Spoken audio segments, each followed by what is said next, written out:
रोज के निजी जीवन में इतना व्यायाम है, वो व्यायाम हमारा दूर हो गया। नौकर काम करेंगे और हमको स्वस्थ होना है, कैसे हो सकता है? शरीर को 1 घंटा तो अच्छा व्यायाम मिलना बहुत जरूरी है, पसीना निकलना जरूरी है, थोड़ा 15-20 मिनट सूरज की धूप लेना जरूरी है, रोज सवेरे बहुत जरूरी है, करना चाहिए सभी को। और उससे देखिए स्वस्थ अच्छा रहेगा आपका स्वास्थ्य, बहुत बढ़िया। तो एक खेल खेलेंगे फिर से, आज रोज एक खेल खेलते हैं, आज भी एक खेल खेलेंगे। अपनी जगह पर खड़े हो जाए, खड़े होकर के मैंने जब आप लोगों के साथ एक खेल खेलने के लिए शुरुआत की और सर्कल बनाकर कुछ रखने को कहा, आपने खेला, यस? जब पहली बार मैंने आपको कुछ रखने के लिए कहा तो आपने जो भी मन में आया कुछ न कुछ आपने रख दिया, यस? फिर जब दूसरी बार मैंने आपको कहा कि कुछ रखना है, ऐसी चीज जो ढूंढने से ना मिले, तो आपने थोड़ा सा सोच समझ कर कुछ रखा फिर, यस? जब तीसरी बार मैंने आपको कहा कि कुछ ऐसी चीज रखनी है जो किसी को जीवन दे सकती है, जीवन के लिए उपयोगी हो सकती है, जिसको जीवन दान मिले, ऐसी चीज रखनी है, तो आपने सोचकर जीवन मिलने वाली वस्तु को वहां पर रखा, यस?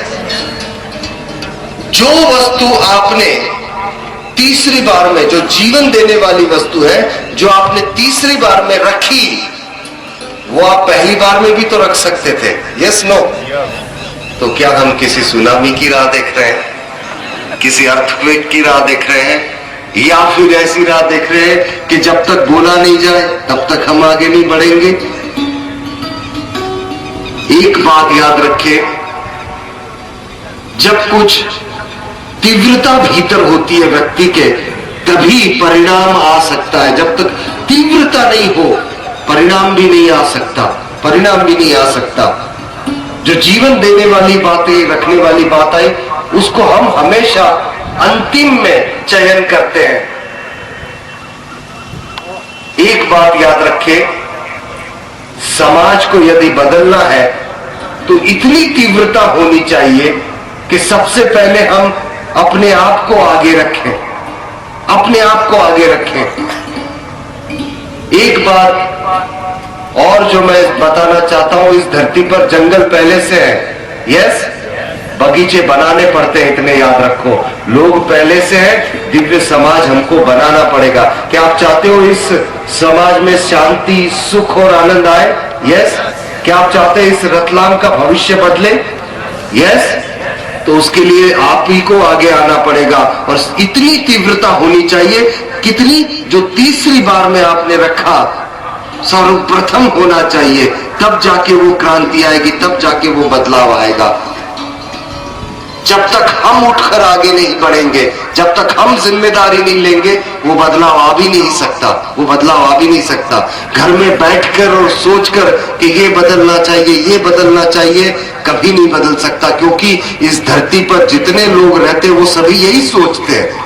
अगर हम ऐसा सोच रहे तो कोई बहुत बड़ी अच्छी बात नहीं है, क्योंकि धरती का हर इंसान यही सोचता है। लेकिन उस सोच में करने के लिए उठने की जब बात आती है तो चंद लोग होते हैं जो कदम उठाते हैं। इसीलिए इस धरती पर 95% लोग इतिहास को पढ़ते हैं, सिर्फ 5% लोग इतिहास को बनाते हैं, सिर्फ 5%। और वो आप भी हो सकते हैं, आप भी हो सकते हैं। इस रतलाम के भविष्य को बदलने के लिए, इस रतलाम के अंदर और इस देश के अंदर, इस धरती के समाज को बदलने के लिए इतने से लोग बहुत हो गए जो यहाँ पर बैठे हैं। इतने से लोग यदि तय कर ले तो इसका भविष्य ऐसे बदल सकता है। चाणक्य ने एक बात कही है, हम जब भी कुछ होता है तो देश को कोसते हैं, जब भी कुछ होता है समाज को कोसते हैं, जब भी कुछ होता है तो प्रतिनिधियों को कोसते हैं। वो तो सब बाद में आएंगे, अगर उनमें नहीं है उतना दम, कोई बात नहीं, लेकिन हमारे अंदर तो वो समझ है। चाणक्य ने एक बात कही है सुंदर, कि किसी भी देश और समाज की दुर्दशा के लिए दुर्जन की दुर्जनता नहीं, सज्जनों की निष्क्रियता जिम्मेदार है। जो बुरे लोग हैं वो तो अपना काम 100% कर रहे हैं, लेकिन जो अच्छा आदमी है उसे जो करना चाहिए शायद वो 100% नहीं कर रहा है। जिम्मेदारी, एक बुरे आदमी को मर्डर करना है बिना कुछ सोचे समझे कर देगा, लेकिन एक अच्छे आदमी को उसके लिए कुछ लेना है, एक रिएक्शन भी नहीं आती। जब तक हम उस जिम्मेदारी को नहीं समझेंगे, जब तक उस जिम्मेदारी को नहीं उठाएंगे, देश और समाज बदल नहीं पाएगा। इतना याद रख। कोई है कौन? आप और नहीं है। सिर्फ उस निष्क्रियता से बाहर आकर सक्रिय होना है, पूछने के बजाय करने की शुरुआत करनी है। यदि समाज में कोई आदमी अच्छा करने के लिए उठता भी है तो उसको कम से कम कुछ होता नहीं है तो सपोर्ट तो करें, ताकि कुछ अच्छाइयां फैले। सबसे पहले लोग आपका विरोध करेंगे, दूसरा निंदा करेंगे, तीसरा लड़ेंगे, चौथा आप जीत जाओगे। क्योंकि सत्य परेशान हो सकता है, पराजित कभी नहीं हो सकता, कभी पराजित नहीं हो सकता। और स्वामी विवेकानंद जी ने एक बहुत सुंदर बात की है जो मुझे अति प्रिय है। उन्होंने कहा कि यदि आपके जीवन में एक भी दिन ऐसा चला जाए कि किसी ने आपकी निंदा नहीं की और किसी ने आपको तकलीफ नहीं दी, कोई तकलीफें नहीं आई, तो समझ लेना आप गलत रास्ते पर चल रहे हो। क्योंकि अच्छे रास्ते पर चलोगे तो ये सब रोड़े बाधाएं आएगी, ये आएगी, लेकिन डट कर चलते हो, क्योंकि उसका अंत इतना स्वर्णकालीन होगा कि जिसकी आप कल्पना तक नहीं कर सकते, कल्पना तक नहीं सकते। एक योगी की तरह चले, योगी की तरह चले, समत्व भाव से। आज का सूत्र कहता है समत्व योग उच्चते। हर तरफ जब आप देखते हो तो समता की भाव से देखें। सुख भी आया, दुख भी आया, मध्य में रहे, आनंद में रहे, मध्य में रहे, ठंड भी रही, गर्मी रही, मध्य में रहे, एक योगी के भाव में।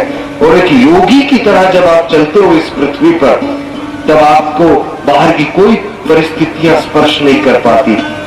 संकल्प के साथ चले ऐसे। एक और सुंदर बात गुरुजी ने जब कही कि भोगी और योगी में क्या फर्क होता है संकल्प लेने में। एक भोगी एक दिन में 50 संकल्प लेता है, मैं ऐसे कर दूंगा, वैसे कर दूंगा, वैसे 50 बार बोलेगा, करेगा कुछ नहीं। एक भोगी एक दिन में 50 संकल्प लेता है और एक योगी 50 दिन में एक ही संकल्प लेगा, लेकिन उस पर जान लगा के उसको पूरा कर देगा। संकल्प ले तो ऐसा ले कि उसके पीछे लगकर उसको सिद्ध करे।